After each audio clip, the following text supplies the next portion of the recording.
ओ गुरु सत्य कहावे,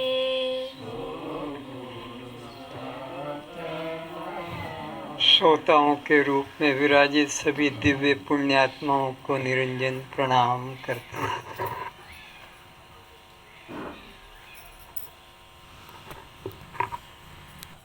नेत्र बंद करके और विचारेंगे, मैं क्या करने आया हूँ, क्या कर रहा हूँ और करके मैं क्या पाऊंगा।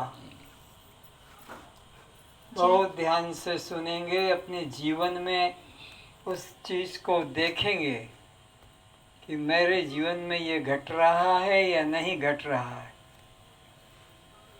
जब जाएंगे यहाँ से, जब जाएंगे यहाँ से, जब जाएंगे यहाँ से, जब जाएंगे यहाँ से, कुछ भी ना साथ होगा, कुछ भी न साथ होगा, कुछ भी ना पास होगा, कुछ भी न पास होगा। दो गज का एक कपड़ा, दो गज का एक कपड़ा, अपना लिबास होगा, अपना लिबास होगा। जब जाएंगे यहाँ से, जब जाएंगे यहाँ से, जब आएगा निमंत्रण, जब आएगा निमंत्रण, रुक पाएंगे ना एक क्षण, रुक पाएंगे न एक क्षण, रह जाएंगे पड़े सब, रह जाएंगे पड़े सब, धन कोश और कंचन, धन कोश और कंचन। जब आएगा निमंत्रण, जब आएगा निमंत्रण, रुक पाएंगे ना एक क्षण, रुक पाएंगे न एक क्षण। निमंत्रण तो बहुत प्रकार से आपके जीवन में घटते हैं, शादी के, पार्टी के, जन्मोत्सव के। जाएं न जाएं, स्वास्थ्य अनुकूल न, वो आपकी मर्जी पर है।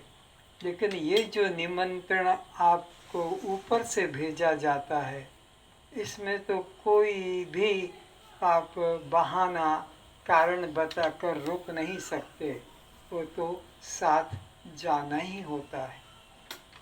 रह जाएंगे खड़े सब, रह जाएंगे खड़े सब, पति पत्नी और स्वजन, पति पत्नी और स्वजन, कह तक न पाएंगे तब, कह तक न पाएंगे तब, मन में जो भाव होगा, मन में जो भाव होगा। इसलिए जो कुछ करना है कर डालो, नहीं तो पछताना पड़ेगा। श्वास निकलने के पहले मन में जो भाव है कर डालो, फिर ये जीवन दूसरी बार नहीं मिलेगा। तन में जो कष्ट होगा, मन में जो कष्ट होगा, दो गज का एक कपड़ा, दो गज का एक कपड़ा, अपना लिबास हो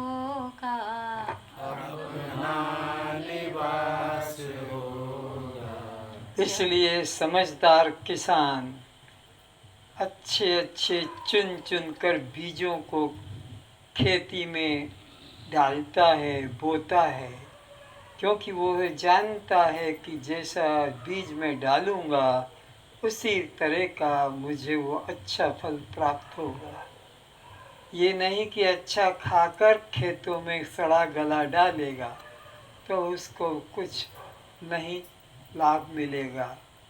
इसलिए अच्छा से अच्छा कर्म कर डालो, जितना बन सके, तन से, मन से, धन से, और पछताना ना पड़े। यहाँ आना भी नहीं पड़ेगा, फिर तो पछताते ही रह जाएंगे।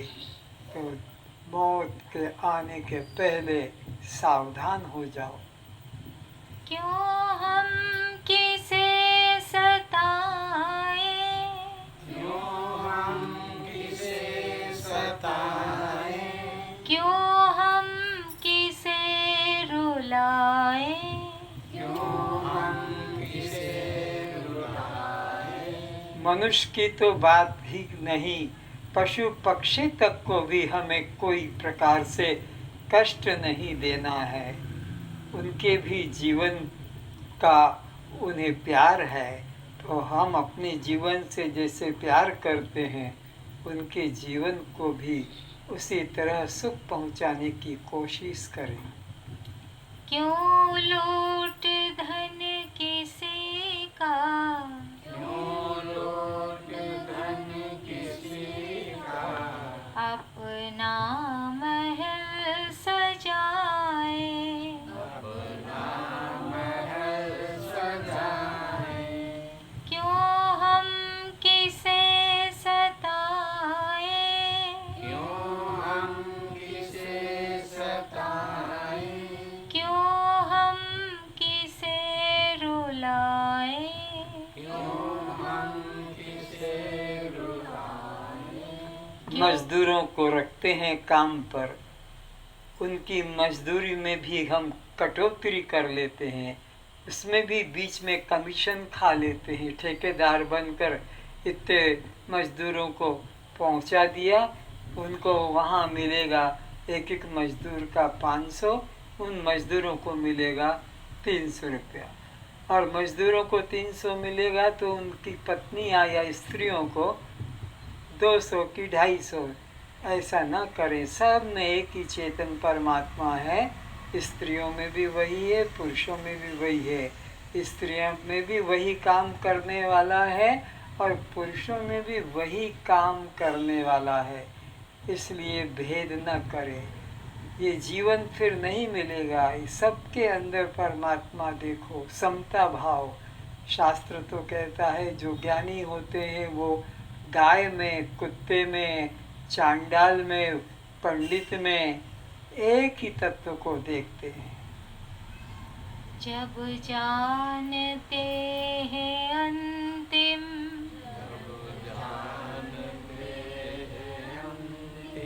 मर घट में वास होगा, घट में वास होगा, भूमि में वास होगा, भूमि में वास होगा, अग्नि में जलना होगा, अग्नि में जलना होगा।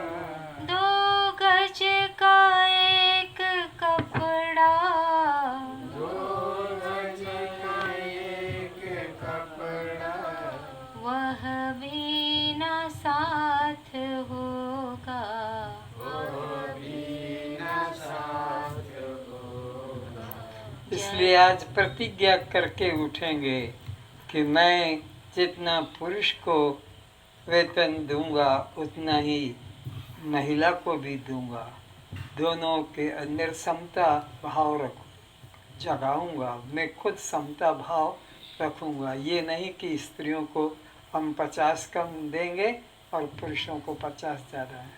आज से प्रतिज्ञा करें कि हम दोनों में समता भाव से ही व्यवहार करेंगे। कुछ भी नहीं है तेरा, कुछ भी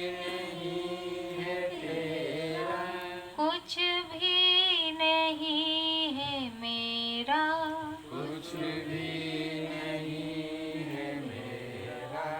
कहते हैं इसको दुनिया, कहते हैं इसी को दुनिया, दो पल का है बसेरा।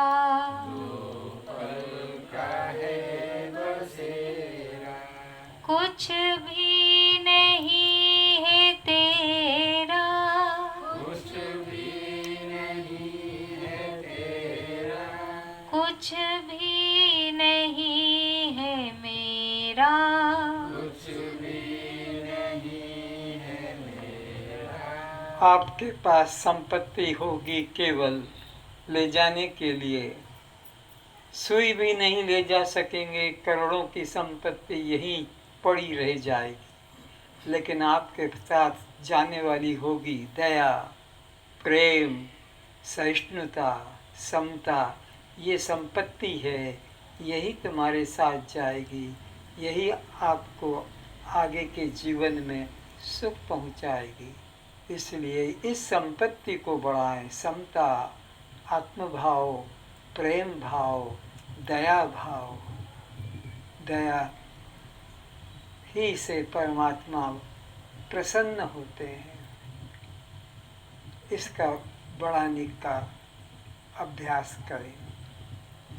जाएंगे जब बिछड़ कर, जाएंगे जब बिछड़ कर, कोई निराश होगा, कोई निराश होगा, कोई उदास होगा, कोई उदास होगा, ना पति साथ देगा, ना पति साथ देगा, ना पुत्र पास होगा, ना पुत्र पास होगा। जो ईश्वर के, जो भगवान के भक्त हैं अथवा जो गुरु की आज्ञा में है, वो प्रत्येक दिन एक न एक नियम लेकर उठते हैं।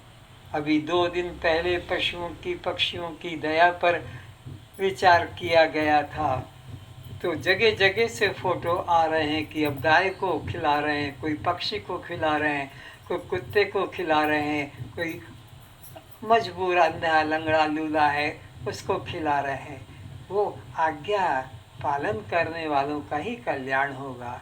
और जो केवल सुनकर रख लिया और जीवन में नहीं अपनाया, जीवन व्यर्थ जाएगा।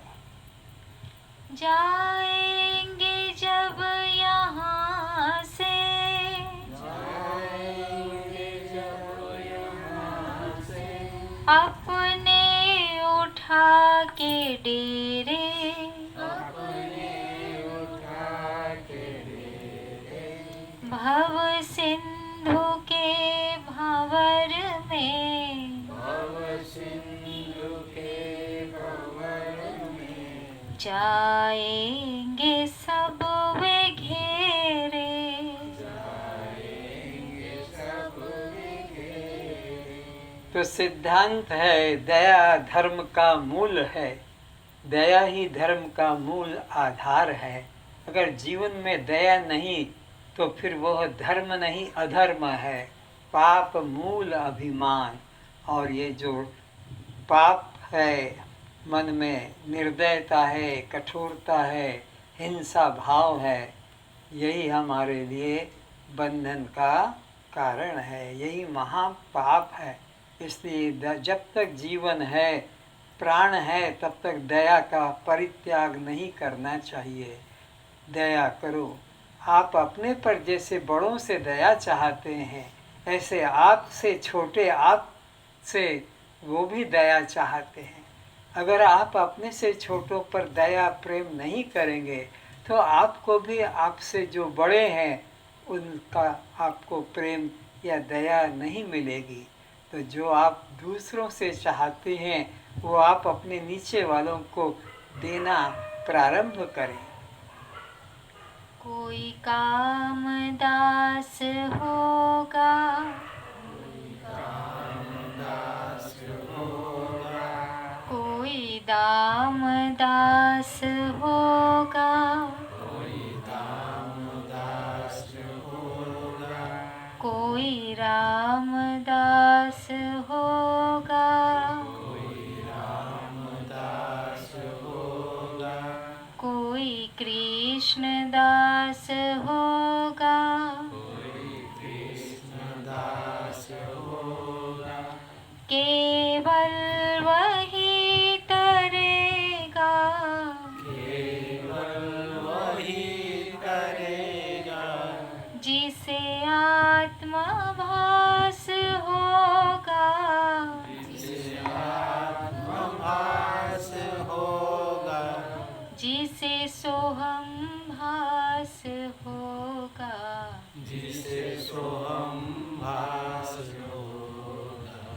जब जाएंगे यहाँ से, जब जाएंगे यहाँ से, कुछ भी ना साथ होगा, कुछ भी न साथ होगा, कुछ भी ना पास होगा, कुछ भी न पास होगा, दो गज का एक कपड़ा, दो गज का एक कपड़ा, वह भी न साथ होगा, वह भी न साथ होगा। यह तो आपके अनुभव की बात है। आपने अपने पिता को जलाया है मरने पर, माता को, रिश्तेदारों को, क्या वे लेकर गए? तुम तो खुद छोड़कर आए हो शमशान में, और उनके ऊपर एक कपड़ा होता था, वो भी वहाँ का व्यक्ति उठा लेता है। दिगंबर ही उसको विदा किया जाता है। गर्भ से निकलता है तब भी दिगंबर, कोई वस्त्र नहीं होते हैं। मरने पर भी उसे उसी तरह विदा किया जाता है। अगर हाथों में, अंगुलियों में, अंगूठियों में, पैरों में कोई अलंकार हैं तो उन्हें भी निकालने के लिए कोशिश करते हैं। और शरीर मोटा है, अलंकार फंस रहे हैं, तो जैसे काठ को काटा जाता है ऐसे ही टांग और हाथ को भी काट कर उसे निकाल लिया जाता है कि यह तो गया है, पर लक्ष्मी को घर से मत जाने दो। यानी अलंकार को मूल्य देते हैं और उस शरीर को जो मर गया, जिसके अंगों में वो अलंकार रुके हुए हैं, फंसे हुए हैं, उन्हें अंग काट कर भी ले लेते हैं। तो विचारो ये जगत कैसा स्वार्थी है, कितना निर्मोही है, और तुम इसके लिए अपनी देव दुर्लभ योनि को नष्ट करते हो, और वो तुम्हारे अंगों को काट काट कर भी उन अलंकारों को बचाना चाहता है। इसलिए जागो जागो, कब तक अज्ञान में सोए रहोगे। दया ही प्रभु को पसंद है, दयावान को ही भगवान दया करते हैं। सभी अपने आँख खोलें।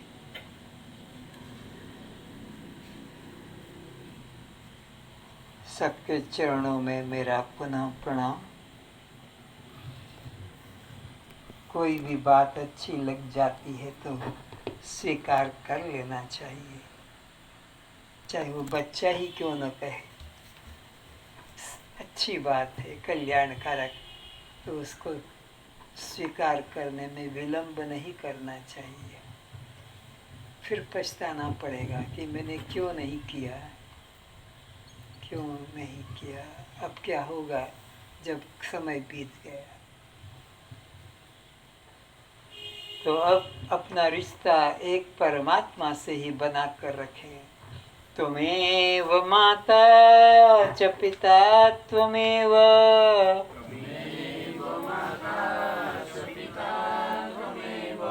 त्वमेव बन्धुश्च सखा त्वमेव,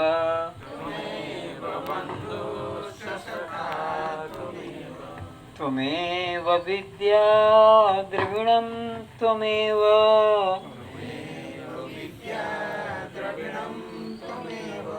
त्वमेव सर्वं मम गुरुदेव देव त्वमेव सर्वं मम गुरुदेव देव त्वमेव सर्वं मम गुरुदेव भगवन् त्वमेव सर्वं मम गुरुदेव भगवन् त्वमेव सर्वं मम गुरुदेव भगवन् त्वमेव सर्वं मम गुरुदेव भगवन् बोलो सच्चिदानंद भगवान की जय। सद्गुरुदेव की जय।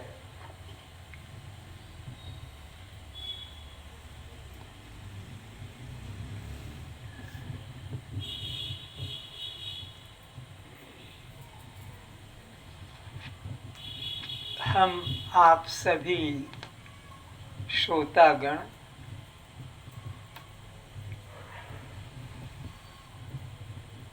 यहाँ किस लिए एकत्रित हुए हैं, तो मालूम पड़ा कि अष्टावक्र जी और जनक जी के बीच में अमृत चर्चा, अमृत वर्षा हो रही है। तो उस अमृत वर्षा की फुहार, कुछ बूंदें हम पर भी पड़ जाए तो हमारा भी कल्याण हो जाएगा। क्योंकि ऐसा देखा है, जहाँ चंदन का वृक्ष है उसके पास कोई दूसरी लता पौधा है तो उसमें भी वो चंदन की सुगंध फैल जाती है।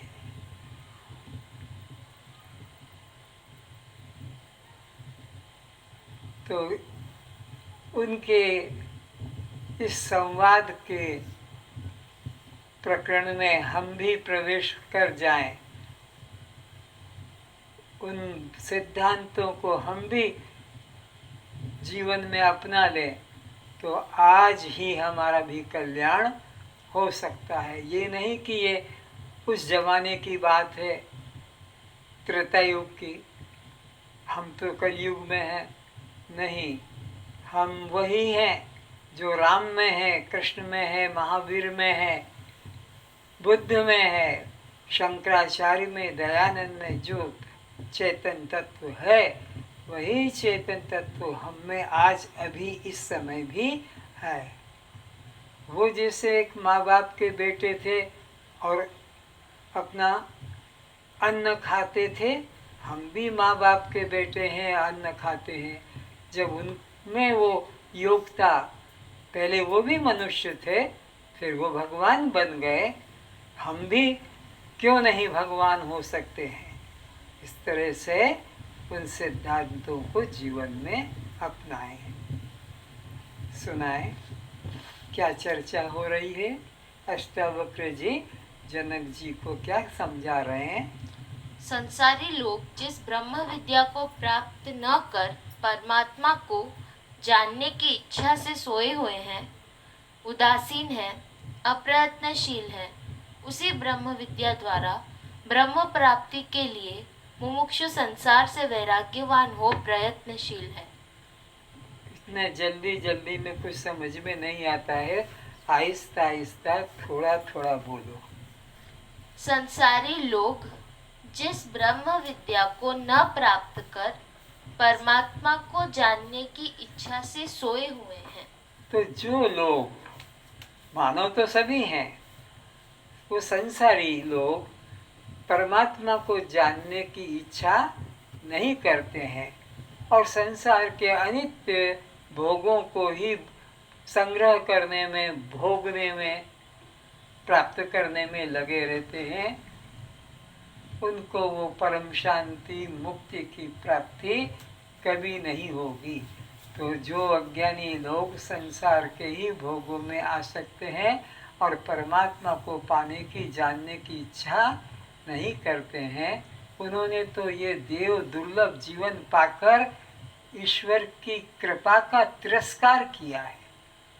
ये मानव जीवन मिला है, ईश्वर की कृपा से मिला है, आत्मज्ञान पाने के लिए मिला है, परमात्मा का अनुभव करने के लिए मिला है। और हम इस जीवन को पाकर, परमात्मा की कृपा से इस मनुष्य जीवन को पाकर भी सत्य को पाने के लिए, ज्ञान को पाने के लिए, मुक्ति को पाने के लिए, यह जन्म मरण के बंधन से छूटने के लिए जो अज्ञानी चेष्टा नहीं करते हैं वे महापापी हैं, महा अधम, महाचोर है, जो भगवान के दिए हुए इस जीवन को ठुकरा रहे हैं। वे कैसे मूर्ख हैं? जैसे बहुमूल्य हीरे को फेंक कर और कांच के टुकड़ों को पकड़ने के लिए दौड़ रहे हैं। ये संसार कांच के टुकड़े की तरह है और यह परमात्मा बहुमूल्य हीरे की तरह है। तो इस बहुमूल्य हीरे को, आत्मज्ञान को न स्वीकार करके और इस संसार के अनित्य भोग पदार्थों में सत्य एवं सुख बुद्धि किए हुए हैं, वे महा दुर्भागी हैं।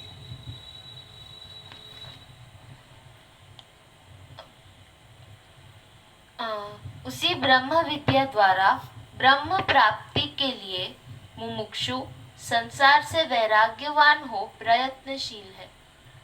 तो जिस सत्य को पाने के लिए अज्ञानी कभी इच्छा चेष्टा नहीं करता, उससे सदा विमुख रहता है और इस अनित्य दुख रूप संसार में ही अपना जीवन व्यतीत कर देता है। पर जो पुण्यशाली जीवात्मा है, आप जैसे श्रोता, वो उन संसार के अनित्य भोगों में सुख बुद्धि नहीं करते। सब काम छोड़कर सत्संग के समय सत्संग करने बैठ जाते हैं, सत्संग श्रवण करने लग जाते हैं, खाना पीना आगे पीछे कर लेंगे और काम संसार के कर लेंगे, लेकिन हमें ये समय तो इस सत्य चर्चा में देना है। तो जो सत्य के प्रेमी है, परमात्मा के प्रेमी है, मुक्ति के जिज्ञासु है, वो अनित्य संसार के लिए इस जीवन को नष्ट नहीं करते, बल्कि वह आत्मज्ञान प्राप्त करके और जीवन मुक्ति को प्राप्त करने का साधन करते हैं। क्या करते हैं विज्ञानी लोग? फिर पढ़ो। उसी ब्रह्म विद्या द्वारा ब्रह्म प्राप्ति के लिए मुमुक्षु संसार से वैराग्यवान हो प्रयत्नशील है। तो संसार से वैराग्यवान, संसार से वैराग्यवान ये नहीं कि खाना पीना काम धंधा छोड़ देंगे, बल्कि लोक के साथ साथ परलोक भी बनाते हैं। जितना जरूरी है संसार का काम कर लिया पेट निर्वाह के लिए, और बाकी समय उस परमात्मा को पाने के लिए, उस ब्रह्म विद्या को पाने के लिए वेदांत तत्व का श्रवण मनन करने में लग जाते हैं। सांसारिक वस्तु, पद, प्रतिष्ठा, कुल परिवार, धन संपत्ति, संतान आदि पाने के लिए तन मन प्राण से लगे अज्ञानी अपनी उन्नति मानते हैं। तो संसारी लोगों को भौतिक पदार्थ मिल जाने से वो अपने को बड़ा भाग्यशाली मानते हैं। और मैंने देखा है मकान के ऊपर, स्कूटर के ऊपर, मोटरसाइकिल के ऊपर, कार के ऊपर, ट्रक के ऊपर क्या लिख देते हैं? गुरु कृपा, मात्र कृपा। ये कृपा मानते हैं। गाड़ी आ गई, स्कूटर मोटरसाइकिल आ गया ये मकान, तो मकान के ऊपर भी पितृ कृपा, ये पितरों की कृपा है कि तुम नरक में जाओ। अरे वो तो खुद ही नरक में सड़े हुए हैं, उनकी कृपा से ये मिला। वो तो खुद अपने कर्मों से नीच योनि में गए हैं। पितृ योनि में जाने का मतलब है कि कुत्ता, बिल्ली, हाथी, घोड़ा, पशु, पक्षी, यही तो है। और कौन से पितृ की योनि अलग से है? और कोई लोक नहीं पितृ का, और न पितृ की कोई योनि है। यही मनुष्य जीवन को हाथ से गया कि पशु, पक्षी, कीट, पतंग, ये 84 लाख योनियां, ये सब पितृ योनि इसी में चले जाते हैं। तो मूर्ख व्यक्ति संसारी पदार्थों को, पद पाने को, कोई उसको बहुत बड़ा पद मिल जाए, नौकरी मिल जाए, कोई पुरस्कार, गोल्ड मेडलिस्ट हो गया, कोई उसको इसी प्रकार क्या मिल जाता है खेल कूद में, मेडल। हाँ, तो उसमें वो बड़ा आनंद मनाते हैं कि ओहो मेरे को ये मिला। पर ये देव दुर्लभ जीवन मिला, इसकी खुशी किसी के मन में नहीं। कोई प्रेम से नाचता नहीं, गो हो प्रभु ने मुझे देव दुर्लभ योनि प्रदान की। सांसारिक चीजें मिल जाने से बहुत भाग्यशाली मानता है। इस अनित्य दुख रूप पदार्थों को ही वह सुख रूप और नित्य समझता है। परंतु तत्वज्ञ महापुरुष और सच्चे साधक की दृष्टि में वह सब रात की तरह अर्थात उपेक्षणीय है। फिर से, परंतु तत्वज्ञ महापुरुष और सच्चे साधकों की दृष्टि में वह सब रात की तरह अर्थात उपेक्षणीय है। वह सब उपेक्षणीय है। उसके पहले एक शब्द है रात की तरह। श्राद्ध, रात, रात, रात्रि की तरह। हाँ ठीक है। तो अज्ञानी लोगों के लिए जो दिन है, ज्ञानी लोगों के लिए वो रात्रि के समान है। रात्रि का मतलब है पाने की चेष्टा नहीं करना, और दिन का मतलब है कि पाने की चेष्टा करना। तो ये अनित्य भोग पदार्थ अज्ञानियों की दृष्टि में दिन के समान है, इसलिए तन मन प्राण से उसको पाने के लिए लगे रहते हैं। पर ज्ञानी उसको पाने की चेष्टा नहीं करता, वो उस तरफ सोया हुआ है। अज्ञानी के लिए जो दिन के समान है, ज्ञानी के लिए वही संसार किसके समान है? रात्रि के समान है। यानी उन भोगों में इच्छा नहीं करता। ज्ञानी परमात्मा को पाने की इच्छा करता। ज्ञानी के लिए वो परमात्मा दिन के समान है, तन मन प्राण लगाकर परमात्मा को पाने की इच्छा करता है। पर अज्ञानियों के लिए वो रात्रि के समान है, उसके लिए वो चेष्टा नहीं करता। ऐसे ही कहा ना? अच्छा। उनके मन में आत्मानुभूति के अतिरिक्त जगत के अनित्य पदार्थ एवं संबंधी जनों के प्रति नहीं समझ में आ रहा है, फिर से पढ़ो। उनके मन में आत्मानुभूति के अतिरिक्त जगत के अनित्य पदार्थ एवं संबंधी जनों के प्रति किंचित भी महत्व नहीं होता है। फिर से पढ़ो। उनके मन में, किनके? जो अज्ञानी हैं उनके मन में, या ज्ञानी है उनके मन में? ज्ञानी लोग, ज्ञानियों के मन में। हाँ, उनके मन में आत्मानुभूति के अतिरिक्त, हाँ, तो ये किनके लिए आ रहा है वचन? ज्ञानियों के लिए। उनके मन में आत्मा का अनुभव करने के अतिरिक्त और किसी भौतिक पदार्थ को पाने की इच्छा, चेष्टा नहीं होती है। जगत के अनित्य पदार्थ एवं संबंधी जनों के प्रति जगत के अनित्य अनित्य पदार्थ और जगत के संबंधियों के प्रति जो भी दुख रूप कहो, बंधन रूप संबंधी लोग हैं, उनके प्रति उनके मन में मोह आसक्ति नहीं होती है। किनको? ज्ञानियों को। पर अज्ञानी लोग इन झूठे संपत्ति के लिए, झूठे रिश्तों के लिए अपना जीवन बलिदान करते हैं, जेल जाते हैं, फांसी तक पे लटकते हैं इसी अनित्य पदार्थों को अपनाने के लिए।